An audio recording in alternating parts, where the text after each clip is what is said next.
Hello everyone and welcome to Barca News. It is April 7th, 2023 and Barcelona have finalized the investment agreement for the Espai Barca project.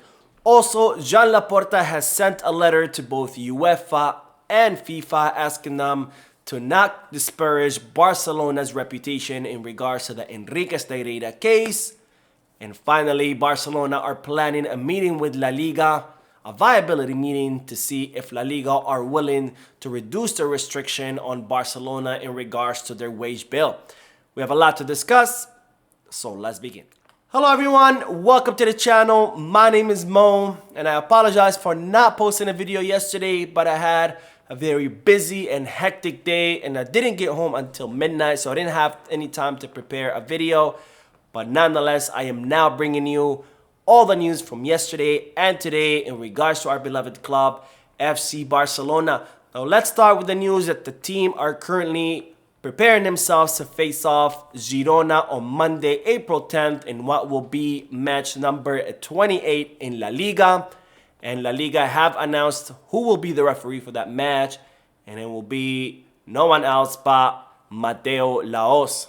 Now, if you don't know Mateo Laos by now, he set a record for most yellow cards in one match in the World Cup, which was the match between Argentina and the Netherlands. He also has the record for the most yellow cards in a match in La Liga. So it was definitely going to be a fiasco on Monday because Mateo Laos is the kind of referee that likes to make matches about him. He likes the spotlight. He likes to cause drama even when there isn't any on the field. So buckle your seatbelts. There's no doubt that there's going to be plenty of yellow cards. And there's no doubt that there's going to be an absolute fiasco in Monday's match, which is, of course, not good for Barcelona. Now, speaking of the match against Girona, it's reported that Marcos Alonso will start that match and the following one against Getafe, given that Andreas Christensen is still injured. So it looks like Xavi still has his trust in Alonso, even though he had an atrocious match against Real Madrid in the Copa del Rey, where he made many crucial mistakes that prejudiced Barcelona. But nonetheless, Xavi still trusts Marcos Alonso because he's always been a pretty solid center back, but he did have a pretty bad match against Real Madrid. Now, speaking of that defeat against Real Madrid and the Clásico match that saw us get knocked out of the Copa del Rey after losing 0-4, it looks like Matteo Alemany and Jordi Cruyff met with Xavi in order to discuss that defeat and to discuss the season's progress so far. And it looks like Xavi assured both Alemany and Cruyff that the main objective of Barcelona is still winning La Liga, which has always been the objective since the beginning of the season. Now, during that meeting, it was also discussed that the team definitely needs reinforcement this summer because there are several positions that don't have adequate substitutes or don't have substitutes at all. For example, Robert Lewandowski does not have any substitute in the center forward position, which is a problem because Lewandowski started the season pretty strong, but now he is struggling. Some of it is, of course, due to the fact that the wingers can't get him the ball, but another fact could also be fatigue because Lewandowski has played every single match for the exception for those matches where he was injured because he doesn't have an adequate substitute. Another position that's lacking any substitute is, of course, Pedri's position. And ever since he has been injured, we have struggled a lot in the midfield. And there's also the position of Ousmane Dembélé, who was having a phenomenal season up to his injury.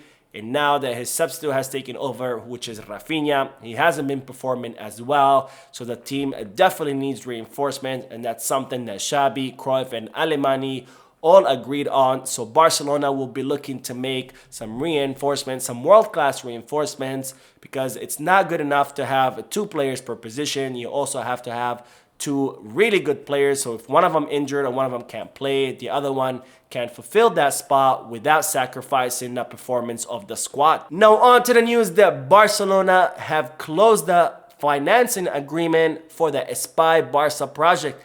Now, as you might know by now, the Espai Barca project is the project that will see the total overhaul and modernization of the Spotify Camp Nou and all the Barcelona sporting facilities. And this is a project that will cost Barcelona 1.5 billion euros. Now, Barcelona, as I reported in the previous videos, had a meeting with the 2 American firms, JP Morgan and Goldman Sachs, and they discussed these two firms in funding the entire project. And after lots of negotiations and lots of back and forth, all parties have come to a final agreement, and this agreement is officially closed, where both Goldman Sachs and JP Morgan have agreed to finance the entire 1.5 billion euros for the Espai Barca project. Now, despite the good news that Barcelona now have an agreement in place to finance the project, Barcelona ended up having to agree to a higher interest rate because interest rates have gone up in the recent months, and also because of the Enriquez Negreira case and the UEFA investigation into Barcelona. Both JP Morgan and Goldman Sachs ended up demanding a higher interest rate for the loans, but nonetheless the agreement has been reached, and Barcelona are happy with the 6% interest rate that they were able to negotiate. Now, it seems like one of the main concerns from JP Morgan and Goldman Sachs was that they were worried that if UEFA does end up sanctioning Barcelona and the club do end up missing out a whole season of European competitions, that there will be obviously a reduction in revenue, which would affect Barcelona's repayment plan. But it seems that Barcelona offered an alternative solution to their investors that said that if they do get banned from European competitions for one season, then Barcelona will look to play friendly matches in order to recuperate that lost revenue. And it seems that the investors agreed to this solution, and a final agreement was closed. Now, Barcelona will have until 2047 to repay this loan, and construction on the Spotify Camp Nou will begin this June. Now, speaking of UEFA and the Enriquez Negreira case, Joan Laporta sent a letter to both UEFA and FIFA asking them to not disparage Barcelona in the media and to not buy into the whole media campaign that has been launched against Barcelona in regards to the Enriquez Negreira case. Now, what Joan Laporta is asking in this letter is not that UEFA or FIFA not investigate Barcelona like some media outlets are claiming. That's not the case. In fact, UEFA inspectors were already at the Barcelona offices, where Barcelona gave them access to all the documents of the club because they are more than willing to participate in the investigation because they have nothing to hide. But instead, what Joan Laporta asks is that UEFA and FIFA refrain from making any public statements about what's going on until there is a final verdict or a final court ruling, and until the entire investigation has concluded. So Joan Laporta is asking both UEFA and FIFA for some patience until the entire investigation has finished and until a court has weighed all the evidence and issued a final ruling, because there's a difference between an investigation, interviewing witnesses, unearthing documents, examining all those documents, and a courtroom weighing all the evidence and deciding what really happened, versus just going by what the media are saying, where they're publishing whatever they want without any evidence and without any kind of facts backing their claims. Now, Joan Laporta also requested from both UEFA and FIFA some patience in regards to the sanctions, because again, Laporta wants first for the investigation to conclude, for a court to weigh all the evidence and issue a final ruling before UEFA issues any sanctions, because Laporta wants everything to be based on what actually happened rather about what the media are currently saying in Spain. Now, it looks like Joan Laporta sent this letter on Wednesday, but he hasn't heard any responses yet from UEFA and FIFA. And it seems that Joan Laporta had a conversation with the Royal Spanish Football Federation's president, Luis Rubiales, to discuss and ask him the same exact things that he asked from UEFA and FIFA in regards to making any public announcements or any public statements about Barcelona and the Enriquez Negreira case.